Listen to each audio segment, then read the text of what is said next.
Hi friends, നമ്മുടെ video കാണുന്ന ഒത്തിരി പേരുടെ ഡൗട്ടാ വീട്ടിലുള്ള ചെറിയ ഗാർഡൻ ഉണ്ട്. അതിനകത്ത് ഒത്തിരി പല വെറൈറ്റി ഉള്ള റോസുകളുണ്ടാവും. ആ റോസുമൊക്കെ ഒത്തിരി പൂക്കളും ഉണ്ട്.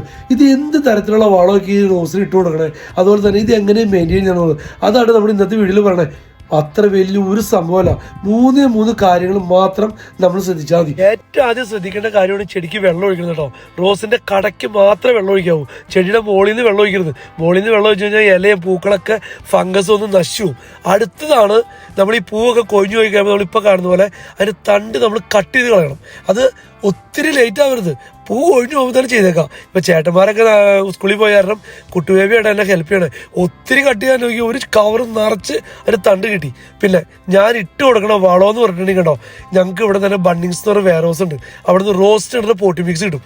അത് കടക്കി ഇട്ട് കൊടുത്തിട്ട് കുറച്ച് മണ്ണ് ഇട്ട് കൊടുത്തേക്കാൻ മുകളിൽ കൂടെ. പിന്നെ നന്നായിട്ട് നനച്ചു കൊടുക്കാം. നല്ല വെയിലുള്ള സമയമാണെങ്കിൽ രാവിലെ വൈകുന്നേരം ചെറുതായിട്ട് നനച്ചു കൊടുക്കാം. അതല്ലെങ്കിൽ ഒരു നേരം മാത്രം നനച്ചാൽ കേട്ടോ. അതുപോലെ തന്നെ പൂ ഉണ്ടായി നിൽക്കണമെങ്കിൽ നല്ല ഭംഗിയായിരിക്കും. പിന്നെ ഈ പൂ കൊഴിഞ്ഞു പോകുമ്പോൾ കഷ്ടപ്പാട് നോക്കി ഇത് മൊത്തം നമ്മൾ ബ്ലോവർ വെച്ച് അടിച്ചു കളയണം. അല്ലെങ്കിൽ അവിടെ കിടക്കുന്ന സ്റ്റോണും നമ്മുടെ ബാക്ക് യാർഡും മൊത്തം വൃത്തിയോടെ ആവും കേട്ടോ.